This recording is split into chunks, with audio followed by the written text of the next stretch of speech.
Hello. Is this thing working? Yeah, it's working. Hello. Here we are again, Tom. O2 Arena on Saturday night. Is this starting to feel familiar for you, or is this still a big deal? First of all, let me start by saying, I don't know a lot of people in this room very well, I don't think. But me and you are friends. What's happening? As a friend, I have to tell you, that shirt is fucking awful. What the fucking hell is that? What have you got on? There's a heat wave, so I wanted to dress have it open at least. Show the abs off. Terrible shirt, mate. What are you doing? Well, I can only apologise. I'm just trying to be a good friend, mate. Thank you, I appreciate it. I'll go home and cry after this. What was the question? I can't remember. O2 Arena, big deal, yes or no? Of course it's a big deal. It's not a small deal, is it? It's fighting at the most iconic arena in the UK, and as a UK person, it's a big deal. It's always going to be a big deal fighting in the O2, especially as a main event, especially against Curtis Blaydes. When you train, you're conditioning your body for a fight, right? As you're going through fight weeks, are you conditioning yourself to this big stage? Every time you do this, is this like another rep where you get more and more familiar with being at this level? Yeah, there's no replacement for experience. And I've done this before, so now I know exactly what to expect. Different opponent, of course, completely different opponent, better opponent. And but I have done it before, so these things are getting a little bit easier to deal with, definitely. I know you don't love the questions about, like, oh, you know, how's the fight going to go and stuff like that, but you mentioned this is a different sort of opponent. With Curtis, what are you expecting? Are you expecting what everyone else is suggesting, that he's just going to come out and run for takedowns all night, or are you expecting him to mix it up? What are you expecting from him? This is MMA. He's a great wrestler. He's great at other stuff as well, so I have to be expecting everything. Obviously, he brings a massive threat in the wrestling department, so I prepared for that. I've prepared for everything. This is MMA, do you know what I mean? You can't just be like, oh, he's going to come out and just take me down. Obviously, he's got great takedowns, but I'm ready for his striking as well and his submission game. You have to be ready for everything, mate. Yeah. Last one from me. You have often said, like, oh, I'm just happy taking my time. After this fight, people are going to be putting you at the level that you're sort of waiting to reach yourself. Are you ready for that? Or are you still going to try and take the slow path and get better? I will take it as it comes, the same way as I do with everything else. You can't guarantee the future, can you? You can't guarantee what's going to happen. So I will cross that bridge when I come to it. But until then, fighting Curtis on Saturday, and that's all I'm bothered about. So please, I would appreciate if no one else would ask me about other fights, because I don't give a shit about any other fights. I'm interested in this fight only. Tom, hi. Hello. I believe this is the first time Curtis Blaydes is an underdog in his UFC career. Just wanted to get your thoughts on that. I didn't realise that. I don't know why I thought that I was the underdog. I'm not, but I don't look at odds. This is the first I've heard of it. I think that's.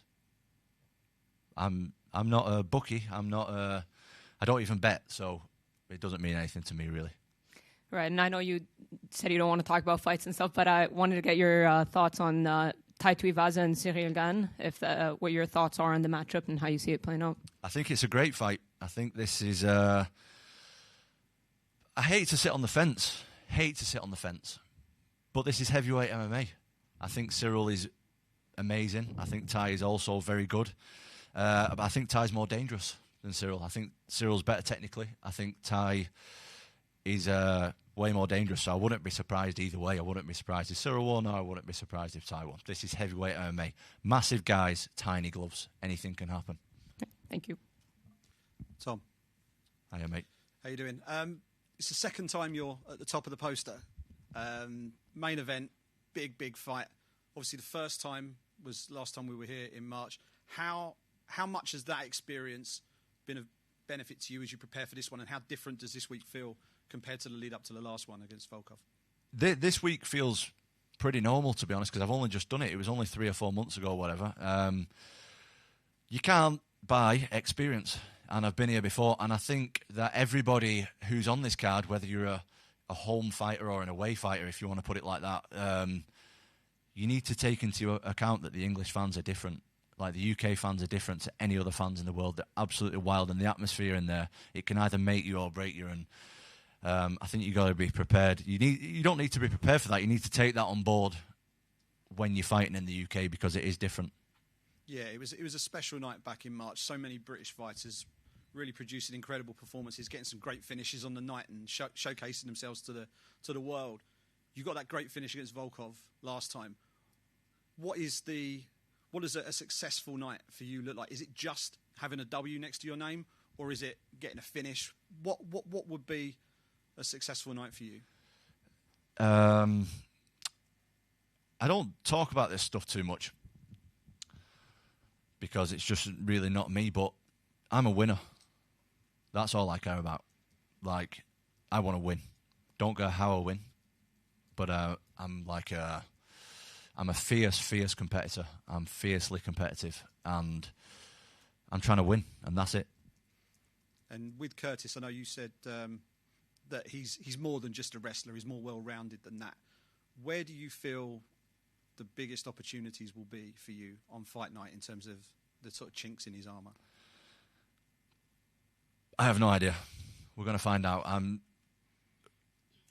I just have so much that I've not shown, and people don't know what to expect. Nobody's got any idea. Curtis or anybody else in the heavyweight division doesn't know what I bring to the table because I've not shown it yet. I've shown 10% of my game because my octagon time is so short. Like, no one's really seen what I can really do. So I have so much that nobody knows about, which is a massive advantage for me. And last one from me. I know after your win against Volkov, you were quite vocal to Dana that you didn't want to go off to Vegas and fight in Vegas. You wanted to come back here and fight back in front of the UK fans again. You're in the main event in London once again. How much does that mean to you to be spearheading this event? Oh, well, it means a lot. And I think a big part of why we're back here is because of me. Like, I'm not trying to sound like mad egotistical or anything, but I think that without me pulling him to the side and being like, look, we need to... It wasn't like... I wasn't asking questions. I wasn't like, oh, Dana, can we please come back? It was like, Dana, we're coming back here this year. Let's make it happen. And he agreed with it. Like, he couldn't really say no because it was an unbelievable night in March, and there's going to be another unbelievable night this Saturday. Like, it's a special place to fight, and we got special fights on the card, so it can't possibly be boring. It's going to be absolutely wild. Thank you. Tom, just down to the right, yeah. How you doing, mate? Good, thanks. When you last beat Volkov, you said that you didn't book an after party because of how much he cuts people. Now you're fighting someone who, again, is known for his elbows and open people up all the time. Is it safe to say you'll just have maybe a few drinks after the bar with this one as well? We'll see. I'm not planning no after parties after fights anymore because you never know. But I'm ugly enough. I don't need to be any uglier. Do you know what I mean? Like, I don't want to get my face cut. So if you could hold off on that, Curtis, that would be appreciated. I don't fancy any cuts. Is it something that you're almost like punishing yourself for fighting people like Volkov and Curtis who, like we said in the lead up to the Volkov fight, they're not really known for like having one punch power, but they're just accumulative damage, just cuts people up. I don't know. Have you seen Curtis fight? I guess so. He knocks people out. More. He knocks people out pretty good. Same with Volkov. You can't look at his last fight. Nearly killed the poor fella. He knocked him into next week. So this is heavyweight MMA, mate. Anyone can knock anybody out. It's not like, oh, someone's this guy doesn't punch as hard as someone. You try taking a punch of them little gloves on off one of them guys, any of them, and see how you get on. It will knock you out, definitely. And someone who's doing things arguably different than you is also fighting on his card is Muhammad Mokaev. He wants to be the youngest UFC champion ever. He's got a year to do it because he turns 22 next week. What do you make? Obviously, you've known him for a long time. Is that something that you think, a year from now he could do it? Yes, he's a special individual. He's amazing. It was like with Muhammad, like I've known him for a long, long time since he was a child and since I was really young as well. I think he was like probably 11 or 12 or something like that when I first met him. And he was like a champion before he even started training. Like, he just has that aura about him. And anyone that has been around him will know exactly what I mean. Like, the guy is born to be a champion, and I think he's definitely gonna do that. Definitely. He's special. Do you think, obviously, like you said, experience is a massive thing, and he's only one fight in, but he's had so many amateur fights. Yeah, he's had about 50 amateur fights, hasn't he? So the guy's born to compete. The guy will do it, definitely. Awesome. Thank you. All the best. Tom, just over here. You surpassed Ronda Rousey's record for the quickest to 5 UFC victories. What does that kind of record mean to you? Does it mean much to you? I know, obviously, you're a very humble guy. It's good for the old Instagram post, isn't it? Like, get us a few likes. No, it's nice, mate. Sorry, I didn't mean to call you mate. That's not very nice. Okay. It's just nice because there's some big names on that list, and to like surpass the other names, people like, I think Frank Mir was on there, Ronda Rousey's on there. I can't remember who else. There's a lot of big names on there, and for me to beat them guys in that certain aspect, like, it's a big thing. Like, I look up to all them people, and I'm, first and foremost in this thing, I'm a fan. So if I can even be like on the same list as them people, never mind doing better than them, like, that's it's good for the ego, that's for sure. It's good for the ego. And, you have a very high finishing rate. What do you think sets you aside from other heavyweights at the top of the division right now? I think the obvious thing would be like, my speed sets me aside. That's the obvious thing. I think the biggest thing is my decision making. I think my decision making is like top of the top level. I make decisions super quick and super intelligent decisions really fast. And I don't think that's something that the untrained eye doesn't see too well. And even the trained eye might not see that too well, but my decision making is better than most people's in this division, that's for sure. And you've not made it into the third round before. Obviously is that kind of like a gift and a curse in a way? I know you want to showcase more of your skills, and you said you've only shown 10% of what you have. Are you wanting to perhaps go into the deeper rounds? I am, of course, but I've only just turned 29, and I have a whole lot of years of fighting to do in front of me. Like, I've got at least another 10 years in this sport before I want to retire.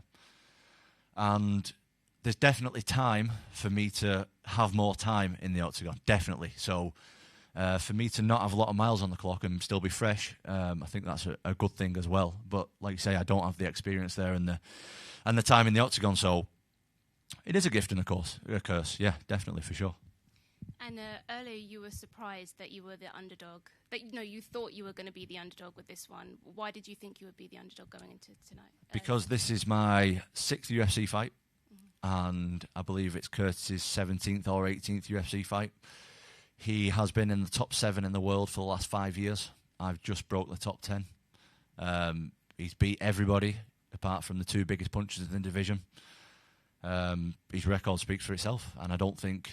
I think I've still got a lot of work to do. Like, I don't feel like I've done that much, really. I think he's done a lot more than me. So, that, basically. Is that a nice surprise, though? Does that give you any kind of added confidence? Doesn't bother me at all. What other people think does not bother me at all. Like, what matters is what I think about myself and what my team think about me. And I'm confident in myself, really, and that's all. What other people think is pretty irrelevant at this stage. Yeah, thank you. Thank you. Yeah, Tom, right here. Hello. Hi. Tom, usually you beat a guy like Curtis Blaydes, people start talking about things like title shots and the like and everything for the future. But with everything going on with the belt, what they may or may not do with some of the other guys at the top, would you say you're going to stay active going into late 2022, maybe early 2023 if the belt isn't offered to you? Yeah, I think so. I'm not really... I'm just trying to... I've got a lot of work to do before I get to the belt, in my opinion. So, I'll fight. If they want me to fight, I'll fight. I've been really active. I think this is my 7th fight in 2 years. So it's quite active, especially for a top heavyweight. That's really active, actually. So, I've been active so far. Let's keep it going. But I would imagine it's going to slow down a little bit now, fighting the top guys and stuff. So, whatever. I'm a fighter. I want to fight. As a spectator, what would you like to see happen? Do you think maybe Stipe versus John Jones, or would you like John to maybe, see that fight against Francis Ngannou? I just want to see John Jones at heavyweight. Lot of talking, but we've not seen nothing yet, so it's still a mystery, so I'm not really fussed. I just want to see, as a fan of John Jones, I want to see John Jones at heavyweight, see what it looks like. Thank you. Yeah, Tim from Sportskeeda here. What are you going to do to bring yourself up from 4.5 to 5 stars in the UFC video game?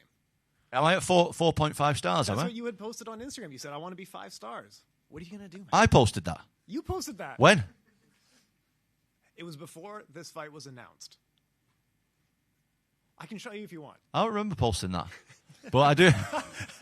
I do have like someone else posts me on Instagram sometimes, so maybe they posted it. Well, we've got to get me to 5 stars, don't we? I don't know. That's it.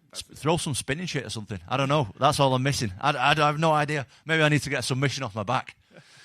I don't know. What does it take to get 5 stars? Nope, that's a great answer. Thank you very much. And let me get a World Cup prediction from you as well. I don't watch that shit. I don't watch football. Good. Thanks so much, man. Hi, Tom. Hi, mate. Back-to-back main events. Do you find yourself getting recognised a lot more when you're out and about by the public? And how do you enjoy that? I think after the last fight, I got recognised a lot more. I think I'm a tough guy to miss anyway because I'm like a foot taller than everybody else. But yeah, I get a lot of love. Do you know what I mean? I get a lot of love when I'm walking around the streets with a lot of people like wishing me well. Yeah. A lot of people also like saying, make sure you win because I've got 100 quid on you. I'm like, yeah, mate, I'm going to do that just for you. Just because you've bet 100 quid on me, I'm going to win. No, yeah, I definitely get a lot of love and it's appreciated. Like, anytime someone wants to say something nice to me, like, I will happily say thank you for it. And obviously there's a lot of British fighters doing well. We're at the O2 again. Can you see a sort of summer show next time in a stadium or perhaps in the near future? We need that stadium, don't we? Mm. No, we need I don't know, can we do a stadium over here? Because it never seems to happen, that. No. Why is there no Dana stadiums? White likes stadium shows too. What's wrong with a stadium? Yeah, maybe The rain? Is that the issue, the rain? If in case it rains? Yeah, not at the moment. Well, yeah, I don't know. We never seem to do it. But, mate, I'm happy at the O2 Arena. Mm. I would love the Manchester Arena, though. I would love that. Like, that would be something. But the O2 is amazing as well, so I ain't complaining. Okay, thank you. Thanks.